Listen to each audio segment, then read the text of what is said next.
ونستعينه ونستغفره ونؤمن به ونتوكل عليه ونعوذ بالله من شرور أنفسنا ومن سيئات أعمالنا من يهده الله فلا مضل له ومن يضلله فلا هادي له ونشهد أن لا إله إلا الله وحده لا شريك له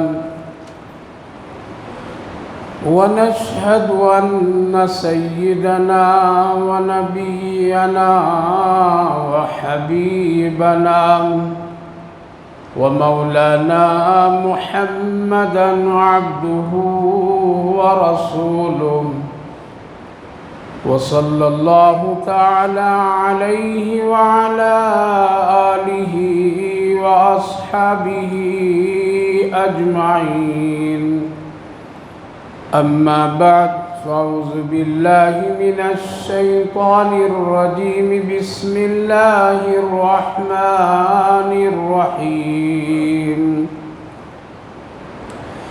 وإذ قال ربك للملائكة إني جاعل في الأرض خليفة قال الله تبارك وتعالى في مقام آخر إن أول بيت وضع للناس للذي ببكة مباركا وهدى للعالمين صدق الله العظيم وصدق رسوله النبي الكريم ونحن على ذلك لمن الشاهدين والشاكرين والحمد لله رب العالمين۔ قابل قدر بزرگوں اور دوستوں، اللہ رب العالمین کا شکر، اس کا احسان کہ اللہ تعالیٰ نے ہم سب کو نماز جمعہ کی ادائیگی کی غرض سے اپنے گھر میں پہل آنے کی توفیق مرحمت فرمائی ہے۔ اللہ تعالیٰ قبول فرمائے، آخرت کے لیے نجات کا ذریعہ بنائے۔ اس وقت جو مہینے ہمارے اور آپ کے سامنے سے گزر رہے ہیں اور جو مہینہ آنے والا ہے اور اس کے بعد جو آنے والا ہے، یہ سارے مہینے حج کی تیاری کا مہینہ کہلاتے ہیں۔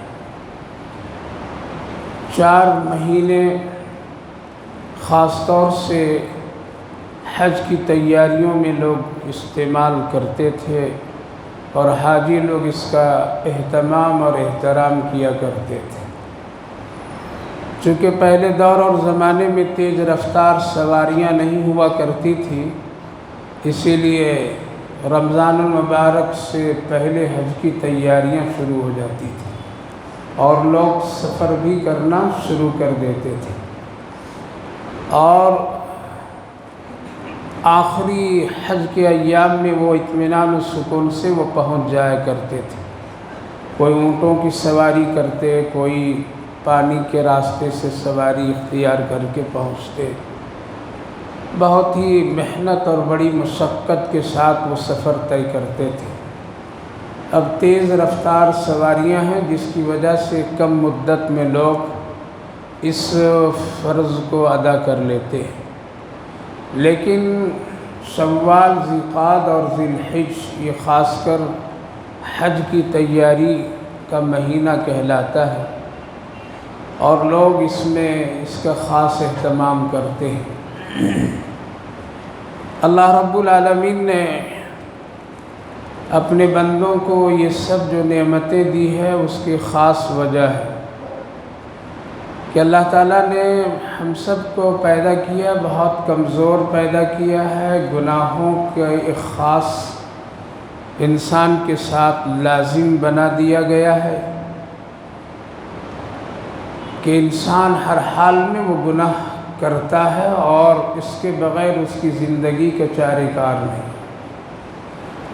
اسی لیے اس دنیا کی آبادی اللہ تعالیٰ نے 3 مخلوقوں سے کیا ہے، ایک فرشتہ، ایک مخلوق وہ ہے، اور ایک انسان اور جنات، اور ایک حیوانات۔ یہ 3 قسم کے مخلوق سے اللہ تعالیٰ نے اس دنیا کی آبادی کو آباد کیا ہے۔ فرشتے جو ہیں وہ معصوم ہیں، ان کو گناہ سے کوئی سروکار نہیں، وہ صرف نیک ہی کے کام کرتے ہیں، گناہ کے کام کرتے ہی نہیں۔ ان کو اللہ نے گناہ کرنے کی صلاحیت ہی نہیں دی ہے، اس کے اندر وہ خواہش ہی نہیں ہے کہ وہ گناہ کام کر سکتے، چاہتے ہوئے بھی وہ نہیں کر سکتے گناہ، کیونکہ گناہ کے جو چیزیں ہیں وہ چیز ان میں اللہ تعالیٰ نے نہیں رکھی۔ اس کی ایک مثال، بھوک اللہ تعالیٰ نے فرشتوں میں، جب بھوک نہیں ہے تو روزی روٹی کا مسئلہ نہیں، روزی روٹی کا مسئلہ نہیں تو تجارت کے مسئلے نہیں، تجارت کے مسئلے نہیں تو حلال و حرام کے مسئلے نہیں، حلال و حرام کے مسئلے نہیں تو جھوٹ، گناہ، دھوکہ، فریب، جو گناہوں کے سارے سلسلے ہیں وہ نہیں۔ تو اب یہ گناہ کر ہی نہیں سکتے۔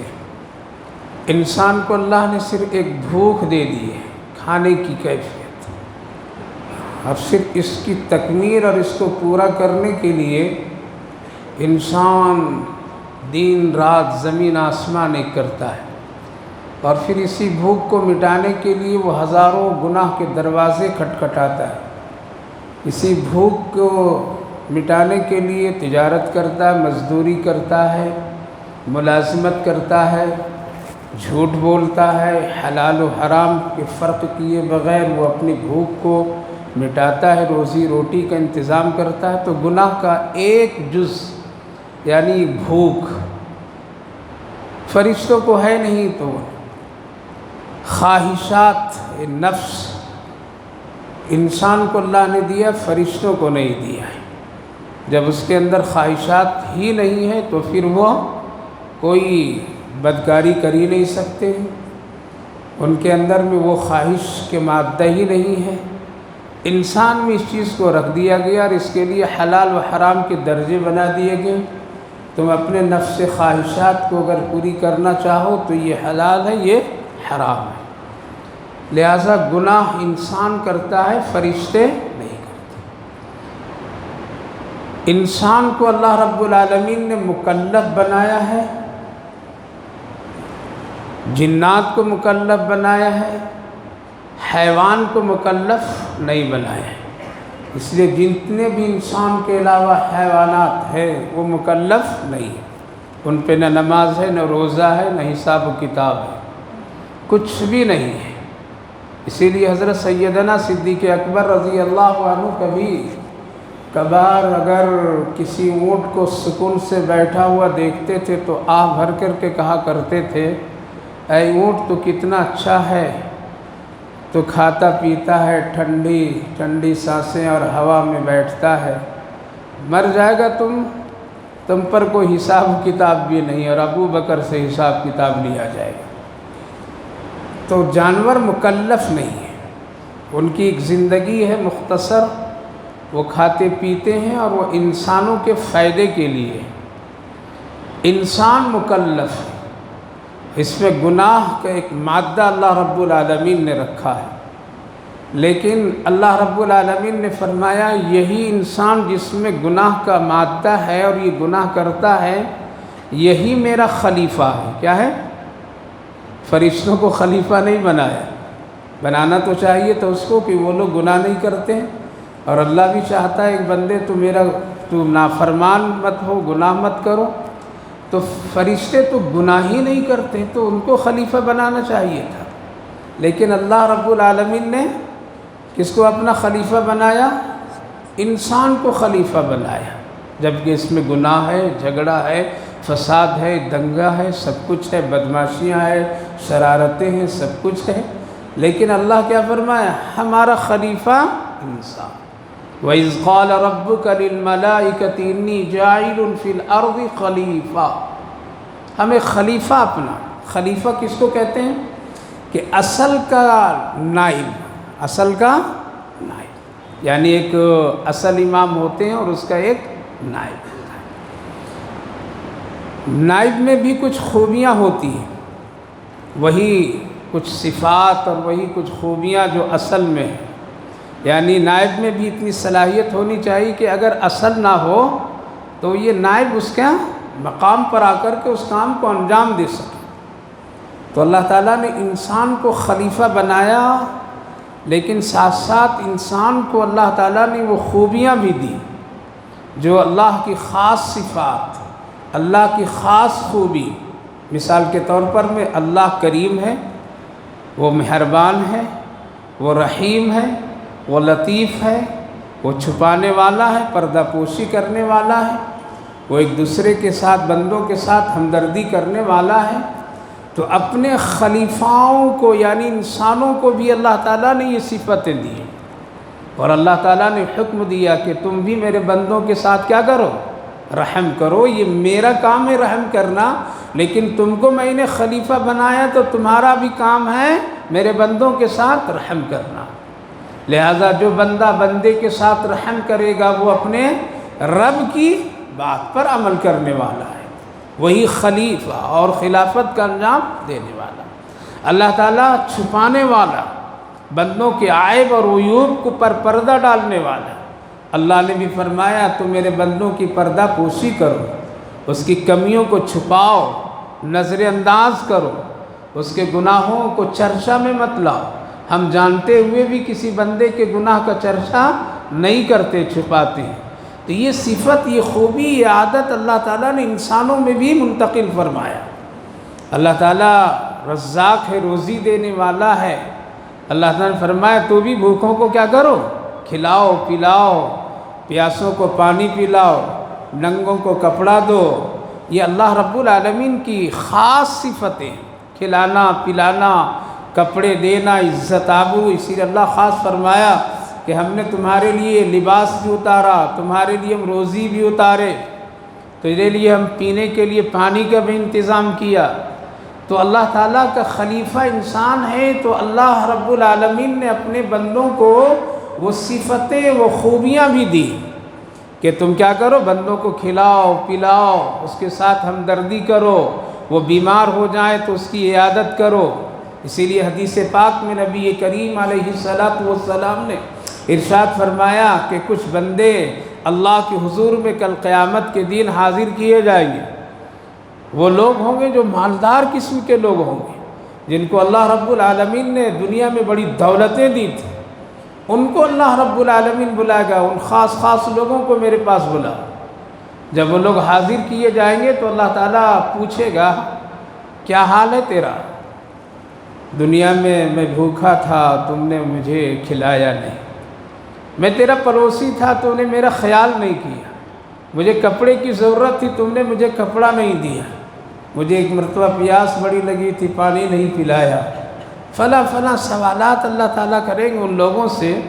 تو وہ مالدار حضرات لوگ کہیں گے اللہ اگر ہم کو یہ معلوم ہوتا کہ آپ کو کپڑے کی ضرورت ہے تو کپڑے ہی کپڑا کر دیتا، لباسی لباس کا انتظام کرتا۔ ہم کو اگر یہ معلوم ہوتا کہ آپ بیمار ہیں تو بس ہم آپ کے پیچھے لگے رہتے ہر وقت، آپ کو ہم کبھی بھی نہیں چھوڑتے۔ اللہ ہم کو اگر معلوم ہوتا کہ آپ میرے پڑوسی ہیں تو کبھی آپ کی بے ادبی ہم نہیں کیے ہوتے۔ ساری چیزوں کے جواب اللہ معلوم نہیں تھا کہ آپ تھے۔ اللہ تعالیٰ فرمائے گا میرا ایک بندہ بھوکا تھا، تم نے اس کو کھلایا نہیں، میرا ایک بندہ پیاسا تھا، اس کو تم نے پلایا نہیں، میرا ایک بندہ تیرا پڑوسی تھا تو اس سے دکھی ہو گیا تھا، وہ بندے کے اگر تم کام کرتا تو وہ گویا کہ میرا کام کرتا۔ تو میرے بھائیو بزرگوں، اللہ رب العالمین نے انسان کو اپنا اس زمین پر خلیفہ بنایا۔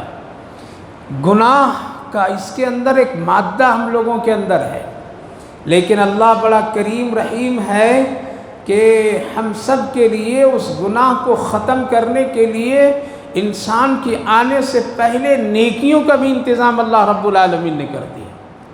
اور وہ نیکیوں کا انتظام اس طرح، نماز فرض کر دیا، نماز پڑھو نیکی کرو، ان میں سے اللہ رب العالمین نے حج اور حج کے اعمال کو بھی اللہ رب العالمین نے اس دنیا میں مقرر فرمایا تاکہ اس کے ذریعے سے بھی تم کیا کرو، اپنے گناہوں کو، فرشتوں پر حج نہیں ہے، دوسرے مخلوقات پر حج نہیں ہے، انسان پر ہے، جنات پر ہے، لہٰذا اللہ تعالیٰ نے ہم سب کو اس دنیا میں بھیجنے سے پہلے نیکی کے کاموں کو خوب پھیلا دیا اللہ تعالیٰ نے، اور نیکی کا ذریعے بہت بنا دی کہ ان نیکیوں کی وجہ سے اور ان نیکی کے کاموں سے تم ہماری قربت اور ہماری رحمتوں کو تم حاصل کرو۔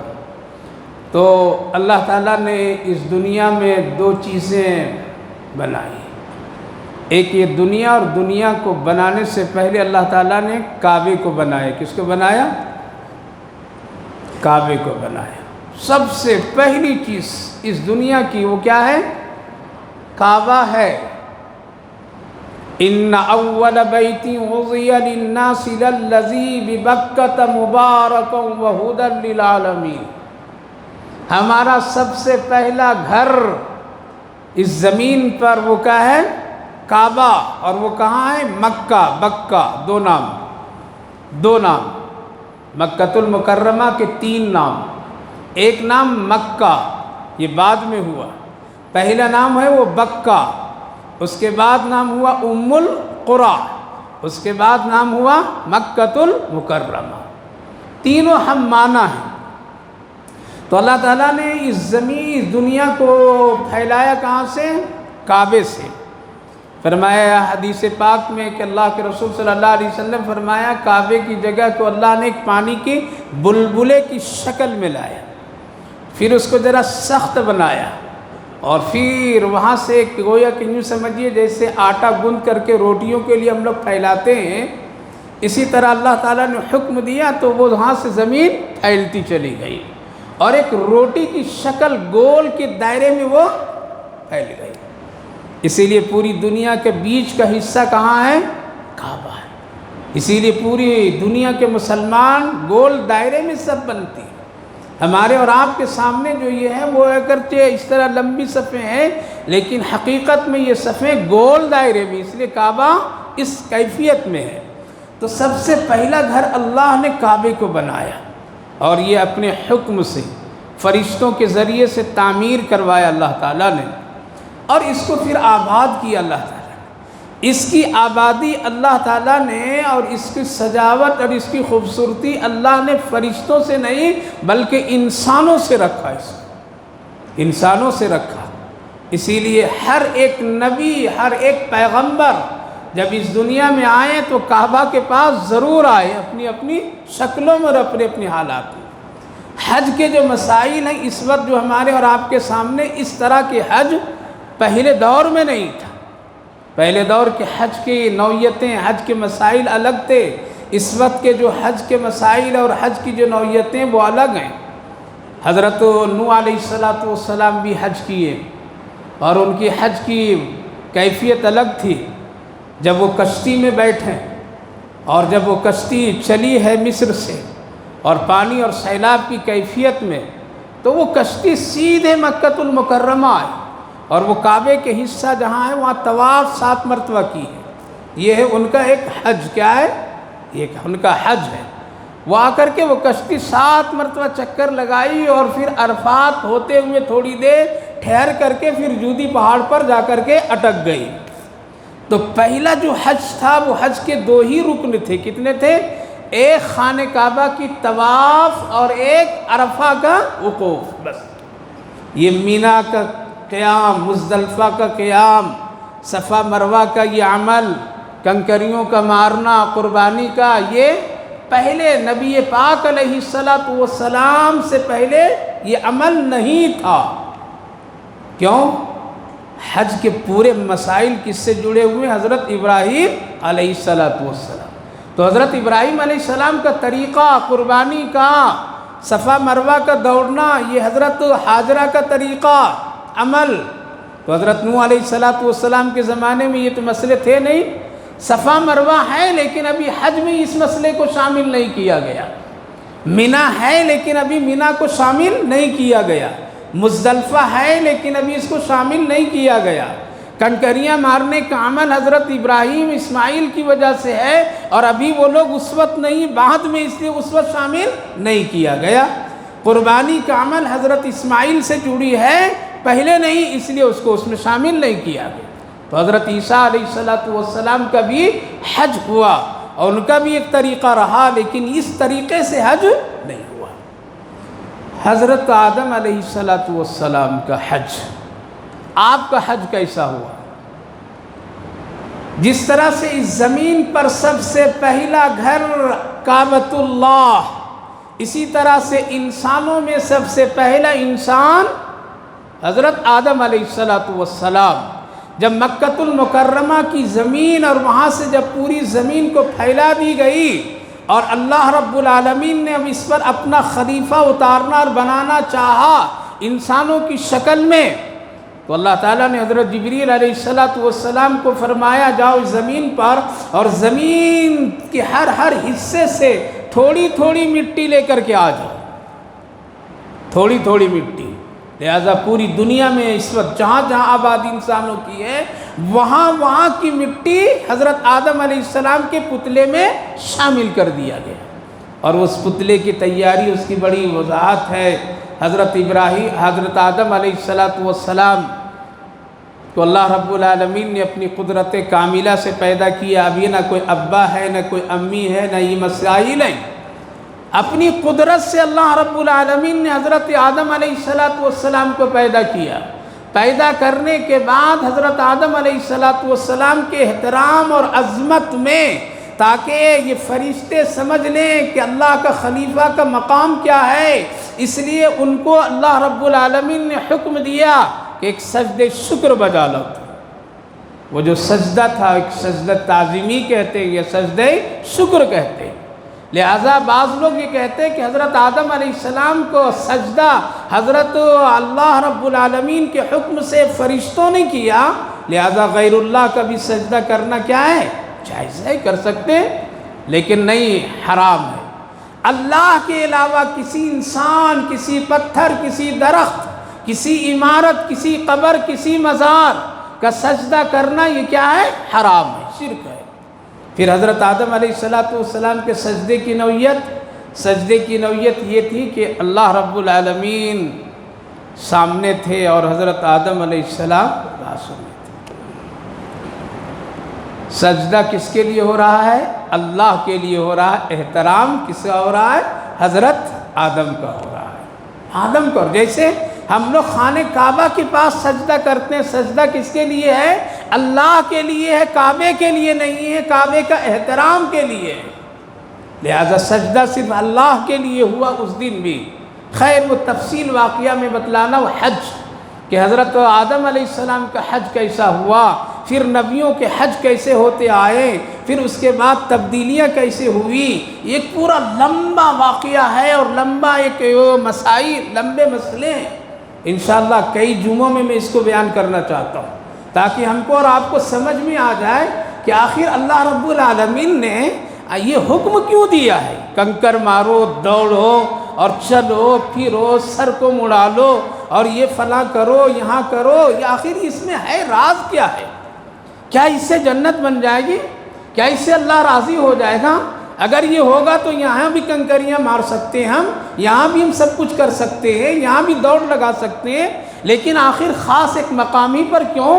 یہ سارے مسائل انشاءاللہ میں کئی عنوان میں اس کو، حج کا مہینہ اس لیے اس کو وضاحت کروں گا، لیکن عرض یہ کرنا کہ حضرت آدم علیہ السلام سے حج کا شروعات، جب کعبہ ہے پہلا گھر اور انسانوں میں سب سے پہلا انسان حضرت آدم علیہ السلام، اور آپ اللہ کے خلیفہ بن کر کے آئے، پورے انسان ہم سب اللہ کے خلیفہ ہیں۔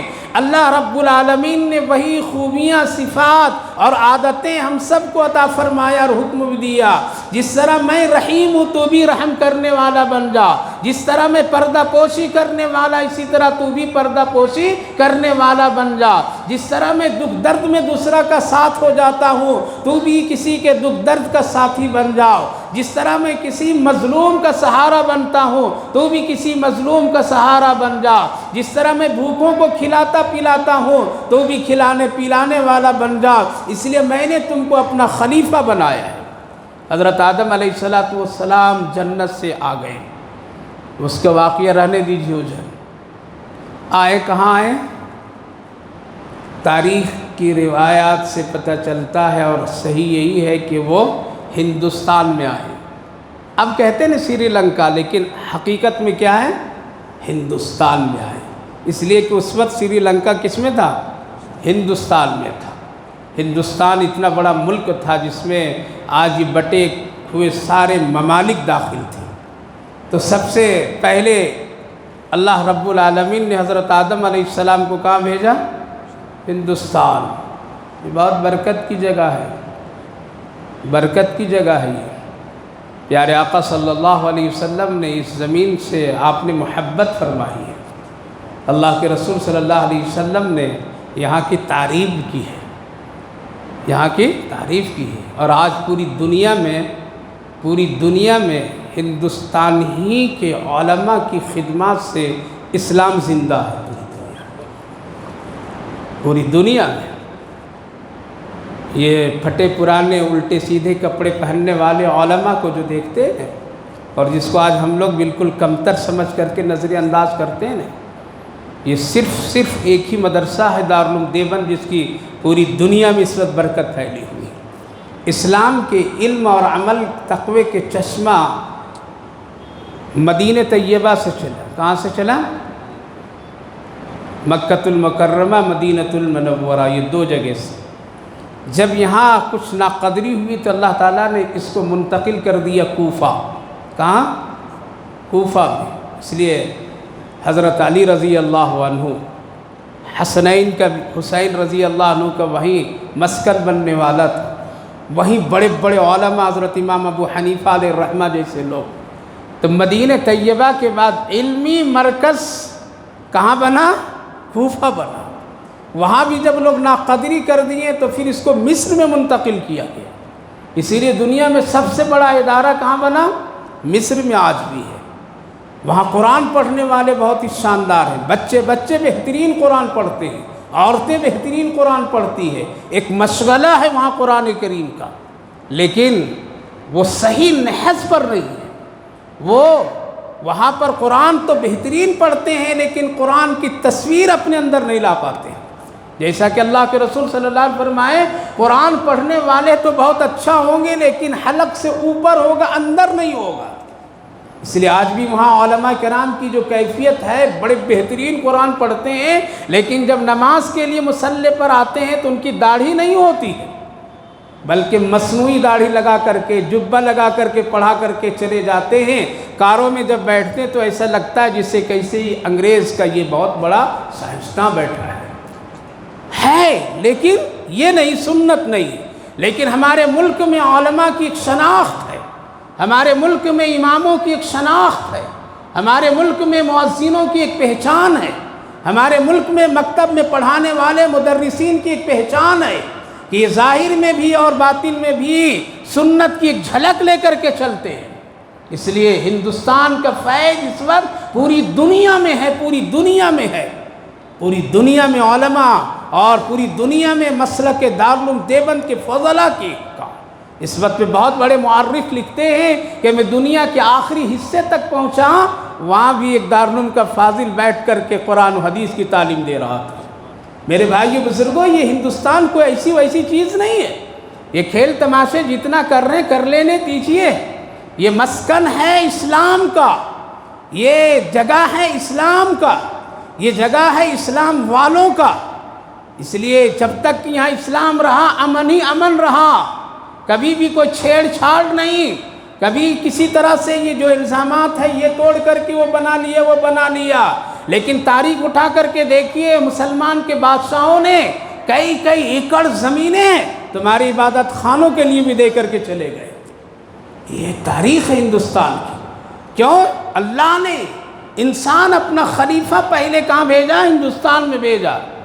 سری لنکا تو یہ الگ ملک ہے، اب ہوا الگ ملک ہے، لیکن آج کی تاریخ پڑھیں وہاں کی، آج کی حالات وہاں دیکھیں، جب اللہ اور اللہ والوں کی ناقدری ہوتی ہے تو اللہ رب العالمین ملک کو بھی ایسی تہس نہس کر کے رکھ دیتا ہے۔ اس لیے عبرت لینے کی ضرورت ہے لوگوں کی، کھیل تماشے نہیں ہے۔ تو عرض یہ کر رہا ہوں، حضرت آدم علیہ السلام سری لنکا کی ایک پہاڑ پر آئے، کس ایک چھوٹی سی لغزش کی بنیاد پر 40 دن تک کے روئے۔ کتنے دن تک کے؟ خوب روئے، سجدے میں روئے، اتنا روتے تھے، اتنا آنسو نکلتا تھا، کتابوں میں لکھا ہے کہ پانی جم جاتا تھا، اور وہ پانی ایسا جمتا تھا کہ پرندے آ کر کے پیتے تھے اس کو، اور پھر پرندے آپس میں بات کرتے تھے، ارے کتنا میٹھا پانی ہے۔ آنسو میٹھا ہوتا ہے یا نمکین؟ چکھا ہے کبھی؟ نمکین، لیکن میٹھا بھی ہوتا ہے۔ خوشی کا آنسو میٹھا ہوتا ہے، اللہ کی رضا کے لیے جو آنسو نکلتا ہے وہ میٹھا ہوتا ہے۔ دنیا کے غم کے لیے جو آنسو نکلتے ہیں وہ کیا ہوتے ہیں؟ کھٹے ہوتے ہیں، نمکین ہوتے ہیں۔ یہ تجربہ اہل اللہ کا ہے۔ کس کا ہے؟ تو حضرت آدم علیہ السلام جو اپنی چھوٹی سی لغزش پر روئے، گڑ گڑائے، وہ پانی جب آنسو کا جمتا تھا، پرندے آ کر کے پیتے تھے اور کہتے کیا میٹھا پانی ہے، تو حضرت آدم اور روتے تھے۔ اللہ، ان کو احساس ہوتا تھا کہ ہم نے کتنی بڑی غلطی اور کتنا بڑا جرم کیا ہے۔ 40 دن تک روئے، خوب روئے۔ ایک پیغمبر، چھوٹی سی لغزش، کیا ہے؟ چھوٹی سی لغزش ہے۔ وہ کہتے ہیں نا ایک پودا، ایک پھل کھا لیا جنت میں، آج ہم لوگ حرام کا پھل کتنا کھا رہے ہیں، رویا کبھی؟ جانور کے جانور حرام کھا گئے ہیں، رویا کبھی؟ ٹنو منو کھا گئی حرام، ہم نے کبھی رویا؟ کبھی رونا آیا؟ ہاں، وہ اگر حرام چلا گیا تو رونا ضرور آیا ہے، غم ضرور ہوا ہے، دکھ ضرور ہوا ہے، لیکن ہم نے اتنی غلطیاں کی ہیں، اتنے حرام کھائے، اتنے کھا رہے ہیں، لیکن اس پر کبھی رونا نہیں آ رہا ہے۔ صرف ایک گیہوں کا دانہ لوگ کہتے ہیں کہ حضرت آدم علیہ السلام کھا لیے اور دنیا میں آئے تو 40 دن تک روتے رہے، اور پھر آپ کی دعا اللہ رب العالمین نے آپ کے قلب پر القاء فرمایا، ربنا ظلمنا انفسنا وان لم تغفر لنا وترحمنا لنکونن من الخاسرین۔ پڑھو آدم، ہم تیری توبہ کو قبول کریں گے، اور پڑھیں ربنا ظلمنا، اے اللہ ہم نے اپنے اوپر ظلم کیا، گناہ کر لیا، نافرمانی آپ کی کر دی میں نے، انفسنا وان لم تغفر لنا، اگر آپ معاف نہیں کریں گے تو ہم تو بڑے نقصان میں ہو جائیں۔ اللہ تعالیٰ نے توبہ قبول کی، کہا کہ اٹھ۔ جو ہی توبہ قبول ہوئی اور سجدے سے اٹھے تو اللہ نے فرمایا چاہو میرے گھر جو آؤ۔ کہاں آؤ؟ گھر، کعبے کے پاس آؤ۔ یہ حج ہے حضرت آدم علیہ السلام کا۔ کہاں سے چلیں؟ پہلا حج کا سفر ہندوستان سے۔ کہاں سے؟ یا اللہ، یہ اللہ کی شان ہے، تم ہندوستان سے ایمان والوں کو نہیں مٹا سکتے ہو، ہندوستان سے قرآن کو نہیں مٹا سکتے ہو، ہندوستان سے اذان اور نماز کو کوئی ختم نہیں کر سکتا ہے۔ اس لیے اللہ نے اپنا پہلا خلیفہ ہندوستان کی زمین پر بھیجا، سفر بھی حج کا کرایا تو اسی راستے سے کرایا۔ میرے بھائیوں بزرگوں، یہ ہندوستان ایک بہت ہی خوبصورت جگہ ہے جس کو اللہ نے اپنے خلیفہ کے لیے طے فرمایا۔ تو یہاں سے حضرت آدم علیہ السلام سفر کیے۔ اس وقت کے سفر کی کیا نوعیت ہوگی وہ اللہ کو معلوم، کس چیز سے اللہ نے بلایا۔ اس وقت کی سواریاں اونٹ ہے، گھوڑے ہیں، یہی ہے، اور اس کے علاوہ کچھ بھی نہیں۔ لہذا حضرت آدم علیہ السلام سفر حج فرما رہے ہیں۔ کہاں جا رہے ہیں؟ خانہ کعبہ جا رہے ہیں۔ دو لوگ ہیں، ایک آدم اور ایک حوا۔ حوا وہاں رو رہی، کہاں؟ جدے میں رو رہی ہے، اماں حوا جدے میں، حضرت آدم علیہ السلام۔ حکم ہوا، ابھی ملنا نہیں، نہ آدم کو پتہ ہے حوا کہاں ہے، نہ حوا علیہ السلام پتہ ہے کہ آدم کہاں ہے۔ دو شخص ہیں، ایک مرد ایک عورت، خانہ کعبہ کے پاس طواف کر رہے ہیں، دونوں کی نظر ملتی ہے، وہاں پہچان ہوتی لیکن ملاقات نہیں ہوتی ہے۔ 7 طواف کیے۔ حضرت آدم علیہ السلام کا حج بتا رہا ہوں، انشاءاللہ اس کے بعد حضرت ابراہیم کا حج بتاؤں گا، اسماعیل علیہ السلام کا بتاؤں گا، نبی پاک کا بتاؤں گا، صحابہ کا بتاؤں گا، اپنے بزرگوں کا بتاؤں گا، اپنے اکابر و اسلاف کا بتاؤں گا، اور پھر ہم لوگ اپنا حج بھی بتائیں گے ہم لوگ کیسے کرتے ہیں۔ آج کا حج کیا ہے؟ حضرت آدم علیہ السلام کے حج میں دو چیزیں شامل تھیں، صرف طواف اور وقوف عرفہ۔ کیوں؟ پہلے بھی بتایا نا کہ ابھی صفا مروہ کا حکم نہیں، مینا کا حکم نہیں، مزدلفہ کا حکم نہیں، قربانی کا حکم نہیں، کچھ بھی نہیں، صرف دو ہی عمل۔ لہذا حضرت آدم علیہ السلام کا حج ہو رہا ہے، طواف آپ دونوں کرتے ہیں، ملاقات نہیں ہوتی ہے، اور آپ کی اب ملاقات وقوف عرفہ میں اب جو جاتے ہیں، لہذا وقوف عرفہ کو شروع سے شامل رکھا گیا۔ یہ طریقہ نبیوں سے چلا آیا ہے، رسولوں سے چلا آیا، ہمیشہ سے رہا، خانہ کعبہ کی طواف اور وقوف عرفہ۔ اس لیے حج کے دو اہم رکن ہیں وقوف عرفہ۔ اگر مینا کا وقوف اگر تھوڑی دیر کے لیے کسی طرح سے یہ ہو جائے تو دم دے کر کے لوگ کسی نہ کسی طرح اس کی تکمیل کر لیا جاتا ہے، لیکن اگر کوئی جان بوجھ کر کے وقوف عرفہ کو چھوڑ دیا تو حج ہی نہیں ہوتا ہے۔ بہت ہی اہم چیز شروع سے آئے۔ حضرت آدم علیہ السلام کے حج میں دو چیزیں، طواف اور وقوف عرفہ۔ کیوں وقوف عرفہ؟ بعض علماء کرام حدیث کی روشنی میں جیسا کہ آقا نے فرمایا، اسی جگہ کو اللہ میدان محشر میں منتقل فرمائے، اسی جگہ کو میدان محشر میں اللہ منتقل فرما دے گا، اسی کو ایک چٹیل میدان بنا کر کے سارے لوگوں کو یہیں پہ کھڑا کر دے گا۔ آج بھی جتنی تعداد پہنچ رہی، کبھی عرفہ کا میدان تنگ نہیں ہوتا ہے، بلکہ قدرتی طور پر اللہ اس سے وسیع فرما دیتا ہے۔ اسی لیے اس کو حج میں شامل رکھا گیا شروع سے، ایک طواف کعبہ اور ایک وقوف عرفہ۔ لہذا حضرت آدم علیہ السلام وقوف عرفہ کیے، اور وہاں ملاقات کس سے ہوئی؟ اماں حوا سے۔ کہاں پر ملاقات ہوئی؟ جبل رحمت پر، دو شخصیت کی ملاقات، آدم اور حوا کی ملاقات، یہاں سے آبادی کی۔ حضرت آدم اور حوا علیہ السلام دونوں جبل رحمت کی اس چھوٹی سی ایک پہاڑ کی شکل جو ہے وہاں پر میں ملاقاتیں ہوئی، آج بھی وہ نشانیاں وہاں پر موجود ہے، اور ایک چبوترے کی شکل میں، ایک ستون کی شکل میں بنا دیے گئے یادگار کے طور پر میں، جس کو ہندوستانی، پاکستانی، بنگلہ دیشی اور ایشیا کے ملکوں نے عجیب و غریب عقیدہ گھڑ لیا کہ جہاں یہاں میاں بیوی دونوں آ جائیں اور اس ستون پر اپنا نام لکھ دیں تو بڑی محبت پیدا ہو جاتی، دشمنی کبھی نہیں آتی ہے، جس طرح آدم اور حوا میں محبت ہو گئی۔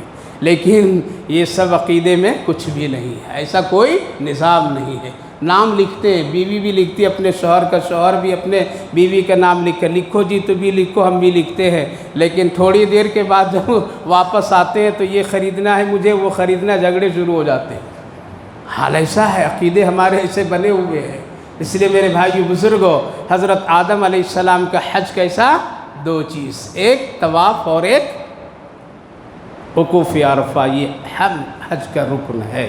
الغرض عرض یہ کرنا ہے، اللہ نے اس دنیا کو آباد کیا، پہلا اپنے گھر سے وہ کعبہ، اور اس دنیا کو آباد کیا اللہ تعالیٰ نے انسانوں سے، ان میں سب سے پہلا انسان نبی کی شکل میں حضرت آدم علیہ السلام، اور اللہ نے قرار دیا، اے انسانوں تجھ کو میں نے اپنا خلیفہ بنایا ہے، اس بنیاد پر کہ میں ہمدرد ہوں تو بھی ہمدرد رہا، اے انسان میں کھلانے پلانے والا ہوں تو بھی ضرورت مندوں کی ضرورت کو پوری کر، اے انسان تو میرا خلیفہ ہے، جس طرح میں دوسروں کی گناہوں کو پردہ پوشی کرتا تو بھی اس کو چھپانے والا بن، آپس میں تعلق محبت۔ اس لیے میرے بھائی بزرگوں، حج ایک بہترین عبادت ہے، اور یہ ہندوستان سے اس کا آغاز ہوا ہے۔ کہاں سے؟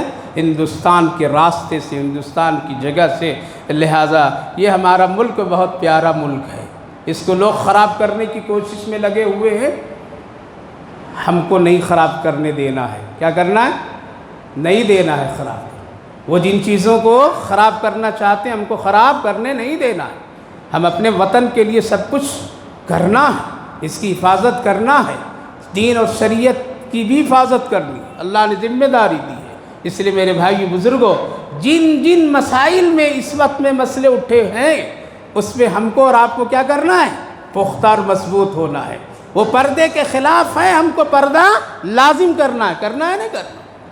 پردے کو لازم کرنا، ابھی سے چھوٹی بچیوں کو پردے کے اہتمام کرائیے، ابھی سے اس کو برقع پہنائیے، ابھی سے اس کے سر پر حجاب گھر میں ڈالیے۔ یہ چھوڑ دیں گے تو دین چھوٹتا چلا جائے گا، ابھی سے طلاق کے مسئلے کو کم کیجئے، اس کو روکنے کی کوشش کیجئے، نبھانے کی کوشش کیجئے۔ اسی طریقے سے نمازوں کی خوب پابندی کیجئے، مساجد کا خوب خیال رکھیے، خوب احترام کیجئے، مسجد کا خوب آباد کیجئے، اپنے اپنے محلے میں مسجدوں کو بھر دیجئے۔ یہی نقشہ اگر فجر میں ہو جائے تو کتنا مزہ آتا ہے نہیں آتا؟ فجر میں اچھا ہم لوگ کہاں چلے جاتے ہیں ذرا بتائیے دل سے؟ فرشتے دفن کر کے آ جاتے ہیں قبرستان میں کیا؟ آخر کہاں جاتے ہیں؟ کوئی دکان کھولی ہے اپنے شہر میں؟